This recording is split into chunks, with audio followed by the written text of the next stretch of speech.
All right, everybody. So first of all, good morning, good afternoon, maybe good evening for those of you that may be global or international. It's a pleasure for me to be here.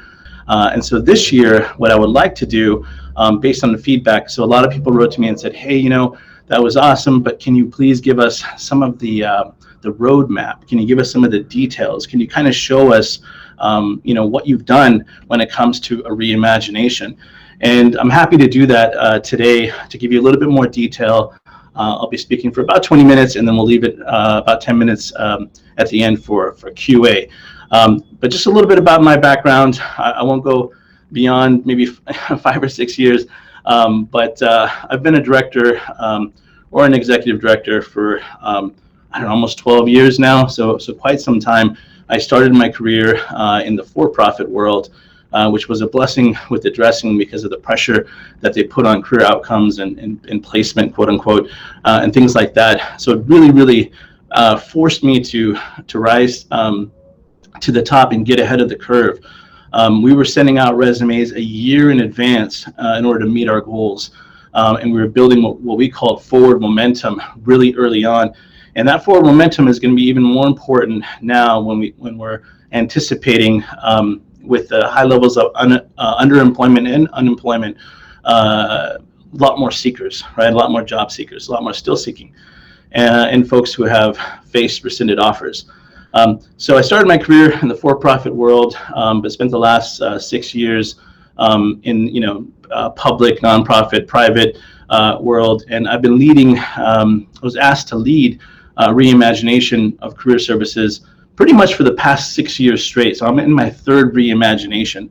The first one being at Loyola University Chicago at the business school. I was basically shown a blueprint and watched the building go up over 3 years as we sort of designed what the Career Center should look like, all the way to the ribbon cutting. And then at Columbia University, the Career Design Lab, which some of you may have heard, which is in Times Square. Essentially a very innovative career services model dropped in the highest density of employers and alumni in New York City. And it was actually a bi-coastal model, so the second highest density being in San Francisco. So I was at Columbia University. That position was an inaugural executive director position, very much like the current position. Prior to my tenure here, there was a director role, so I'm happy that senior leadership is ready to embrace what they call a very ambitious reimagination with a focus on really being a point of distinction in career services globally. Last year, I was fortunate enough to finish my first book, which I started years ago, called How to Be a Career Mastermind, really focusing on how to combine your career and life vision, which also plays a really big role in tomorrow's vision of a career center, especially post-pandemic.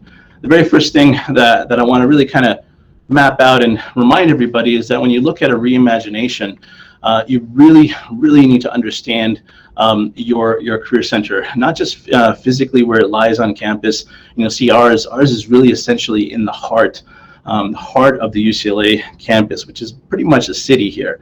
And you need to understand where it stands physically for access. Is it off the beaten path to graduation? Is it off campus? Is it towards the side? Is it on the periphery? All of those things matter. And then also from an ecosystem perspective, how do you connect, right? So how does the UCLA Career Center connect strategically? Do you have a robust connector model? How do you connect to all different groups, all those what we call Bruin communities, parents, employers, staff, academics, faculty, students, alumni, etc. And so you'll see kind of sort of an overview of the way I sort of see our Career Center based on the feedback that I've gotten from my staff and in my direct observations. Just a fun fact, I'm a UCLA alumnus and very proud UCLA alumnus. I played tennis, Division I tennis at UCLA almost 20 years ago, but we were NCAA finalists and won the Pac-12 and also the National Indoor Championship. So UCLA has been very special to me. So it feels surreal to be back on this wonderful campus, serving my alma mater in a very interesting time, right? In the middle of a pandemic. We started the decade with Kobe Bryant's passing, who also had a very important influence in my life as a former professional athlete. But nonetheless, it's a special place for me to join a very, very talented leadership team and very, very talented extended team at the UCLA Career Center. So, the very first thing that you really need to kind of assess before you start a reimagination is the momentum that's already there, right? So, the very first couple months I spent really examining what work has been done for the Career Center. Has the reimagination already started? What kind of thought leadership existed prior? What's the theoretical framework of the Career Center? And so I looked back and reviewed some of the retreats and SWOT analyses that you look at, and these are some of the general bullet items that you see. You'll see there's maybe not the level of engagement that you want. Maybe there's professional development opportunities. Maybe there was some discussion on vision, priorities, and areas of focus. Whose vision was that? Is that the student's vision, or is it your vision? Is it really the Career Center's vision? Should that vision change in the future when you look at post-pandemic? When you think about legacy and things like that, we know that we're all about serving all students. Is the work that we're doing really serving all students? Do all students make it to the front of the line at a career fair? Right? Those are some of the questions that we have to ask ourselves. And then for those of you that also serve graduate students like we do, really looking at the reemergence of the graduate support. Over a decade ago, graduate career services was self-directed. And so now it has a greater focus. You see graduate career services centers all around the country now. So looking at that, and then also asking yourself, is this going to be a 5-year plan? Is that too long? Maybe you just need 2 or 3 years, because change is such a norm these days. And then finally, what's going to be the new narrative? What's going to be our new identity? So here's, for example, where UCLA is at. We're really in the pre-planning phase at the moment with a very ambitious reimagination plan moving through the next couple of years.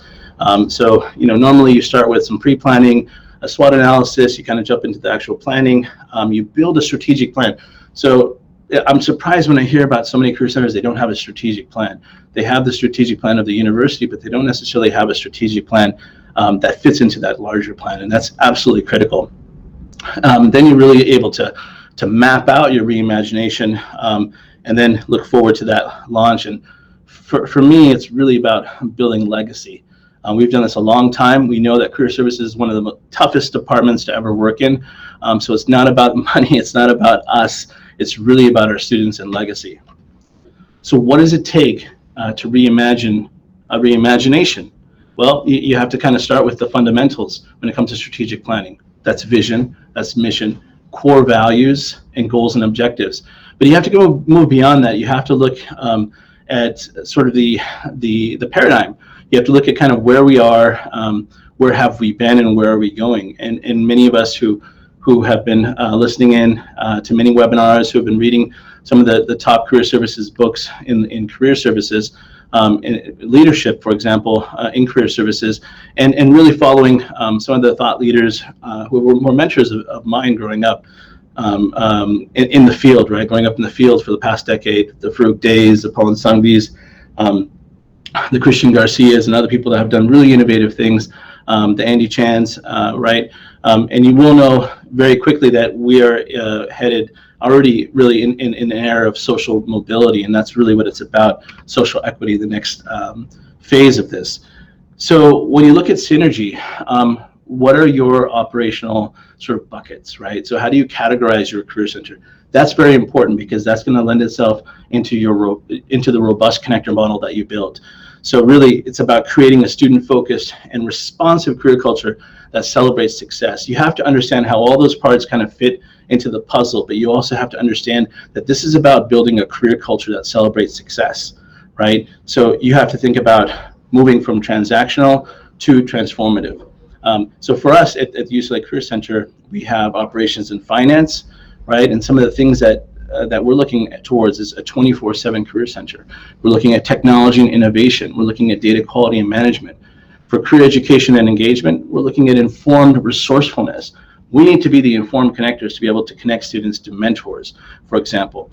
We want to close that gap in career readiness, right? When we know that there's separation of understanding when it comes to the employer versus the student on how strong those competencies really are, right? And we're looking at experiential learning for all, not necessarily internships for all, but experiential learning for all. We're also looking at talent match when it comes to industry relations. What are the success skills of the future, right? Creativity, that cognitive flexibility, right, is ranked number 10 by the World Economic Forum for 2020. So now post-pandemic, some of those skills like the digital aspect and you being able to interview and look at a camera instead of the Zoom screen, and being able to have eye contact and being able to build your own digital footprint, those skills are going to be very important in the future. Also, what are the new industries, right? How can you get ahead of the curve and map some of those out for your students?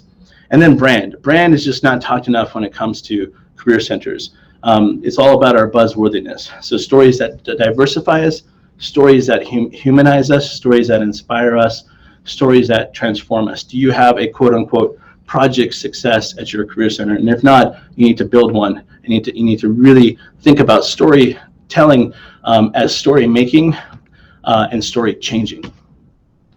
What's your mission, right? For looking at the UCLA's Career Center for the past couple of years, it really came down to one big mission. This is about aligning meaningful work for students. It's about career alignment. It's about empowering students with success and transferable skills. It's about purpose alignment. It's about empowering students and graduates to really craft their way forward, right? We know that most employees are not emotionally connected to their jobs, and those that are have crafted their way forward, right? And so that's very important when we think about creating the future for our students and helping them design their life, not only their life, but their career and life vision, right? We think about impact. We want our students to be global change agents. We wanted them to be the next generation of leaders. And then, of course, social equity, right? Equity regardless of major background or social capital. Getting ahead of the curve when it comes to the future of work. What are the careers of the future? Micro work, project-based work. How can new jobs bridge problems from one area to another area in a company? How can you coach a student to write a job proposal to really showcase some of those skills, even if they don't end up hiring them for that job proposal, but it will impress them, and really not focusing on just the first job after graduation. Farouk Day said it better than anyone, right? That goes without saying. Our job is not to just get a student a job after graduation. That goes without saying. It's really about empowering our students to proactively design their careers and lives in ways that help them align meaningful work across their lifetime. Because if you heard my talk last year, it's about designing and creating the future career or careers. Students will have multiple careers in a lifetime. In fact, they'll have multiple careers at the same time. So what is your shared vision? We did a number of different exercises and surveys with our team to really figure out what's really important to us when it comes to vision. And some of those things you can see here were a point of distinction and pride, social equity, being state of the art was really important to senior leadership as well as myself. Thought leadership, we wanted to be the go-to, we still want to be, right, the go-to career center of the future, and then really building a career ecosystem that's built upon customized connections and communities, and really empowering our students to really design their path forward. We know that there's so many niches now that and career trajectories are becoming more and more individualized, right? And we have to understand that when it comes to how we prepare ourselves to be the new breed of career professionals. We have to get ahead of that. We have to be able to connect a student to a niche where that you may not have expertise on. Core values, right? What are your core values? For us, the ones in bold were the most important, and I'm sure these are echoed at your career centers as well. Diversity and inclusion, empathy was huge for us, not just with students, but also with employers, innovation, and really having a commitment to excellence. What is your theoretical framework? When it comes to us, we all kind of gravitate towards life design like many of you are, but there's also design thinking, and I sort of illustrated some of the timelines around these theoretical frameworks. So, starting with sort of, the counseling, in the 1970s, and then it being more of eclectic, for the past decade, networking and things like that.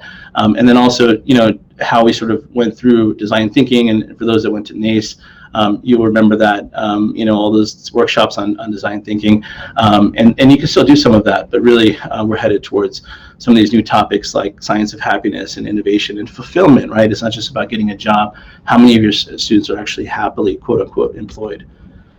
So how can you position yourself to be the career center of the future? Well, you have to really design this year's strategic goals in light of what's happening right now. So we now understand that we are reimagining our reimagination and reinventing ourselves.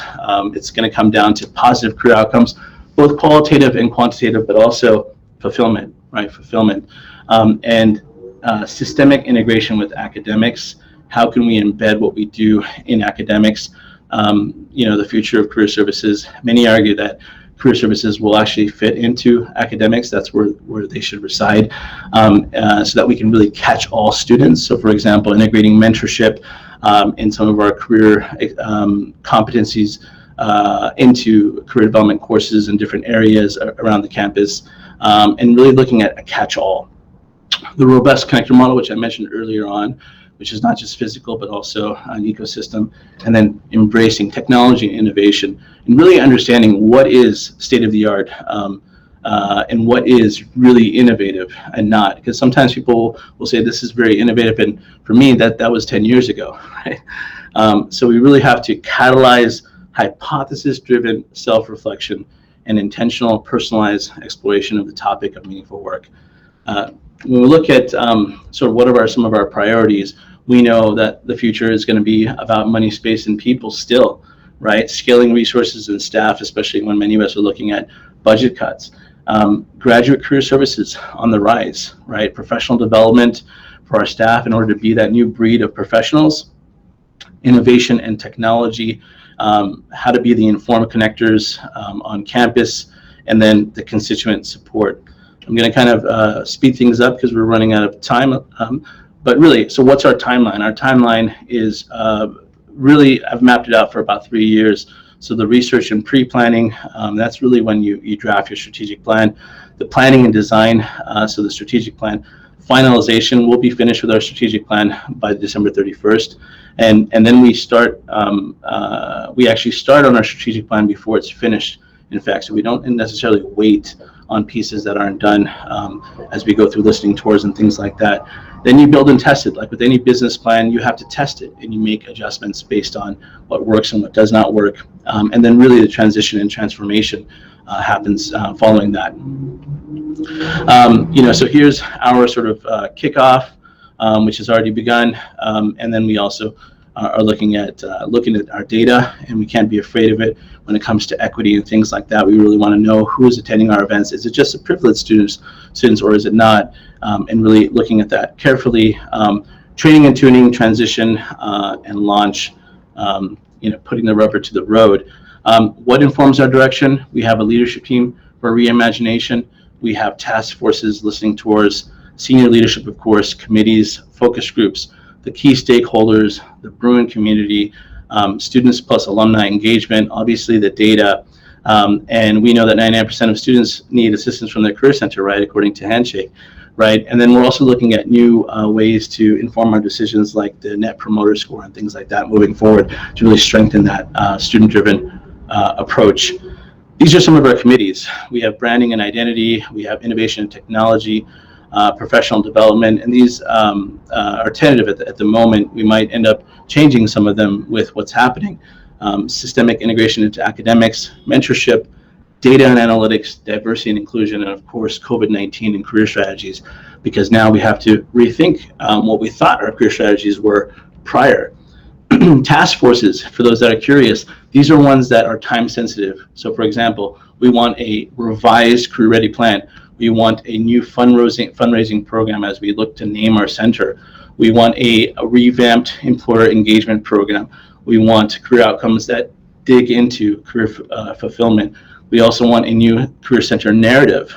We're looking at renovation or possibly a brand new space from the ground up in state-of-the-art programming. And then what does Highre Bruin mean? Maybe not just internships, but in sort of a global presence when it comes to what we align for our students. And then looking at the skills, right? This is the chart I was referring to earlier about cognitive flexibility being number 10. You'll see creativity number 3. So all these soft skills, which are now being called success skills, are changing and now being disrupted even more and accelerated because of the pandemic. I'll be finishing up in a minute here. So listening tours, who's in the listening tours as you actually go through these? Students, alumni, employers, parents, right? Office of Equity, Diversity, and Inclusion, our International Student Center, staff, academic partners, and senior leaders. And this is a 6-month tour. So we're doing listening tours for 6 months to gather information to help us inform our strategic planning. And this is some of the detail when it comes to those phases. So the kickoff, that's really when the strategic planning begins, the talking about data, the training, you'll see kind of mapped out from May 2020 through June 2021, even when the fundraising begins, right? We're looking about starting fundraising early on this summer. And then we continue, right? Tuning, transition, and launch. You're looking at January 21 all the way through January of 2020. And there's really 3 elements: cultural, economic, and technological. I'll skip the value stack for now, but you'll kind of see some of the more detail here, and I can send these slides to you. Let me go ahead and open it up to questions with about 5 or 6 minutes left.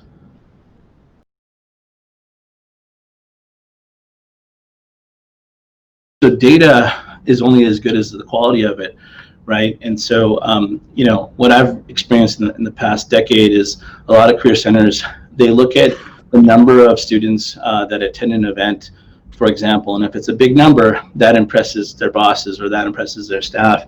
And it's really not about that. It's really about sort of value over volume. So who's attending, right? And we know that if you're privileged, you're more likely to attend. If I wasn't taught how to find a mentor by my older brother, I would have never found mentors at a very young age.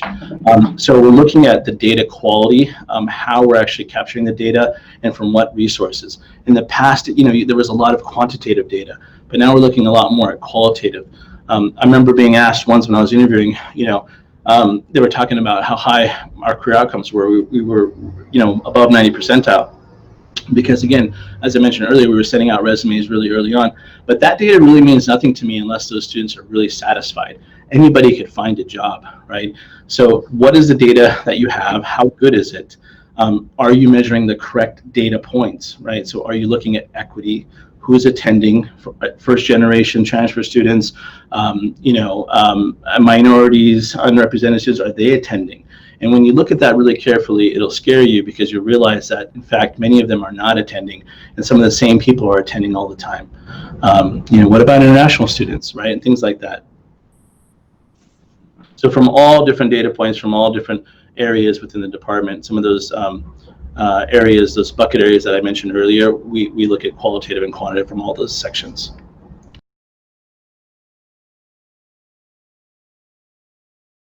So UCLA is about to map out that listening tour for the next 6 months, but I can talk about how they've worked in the past at Columbia University and also at Loyola University Chicago. So what happens is when you do a listening tour, say you're presenting, and these are also called focus groups by some people. When you're doing that tour, you know, you're there to listen, right? But you're also there to present something. So if you go in there empty-handed and just ask them, hey, you know, what's the career center of the future? Remember, you have to drive this.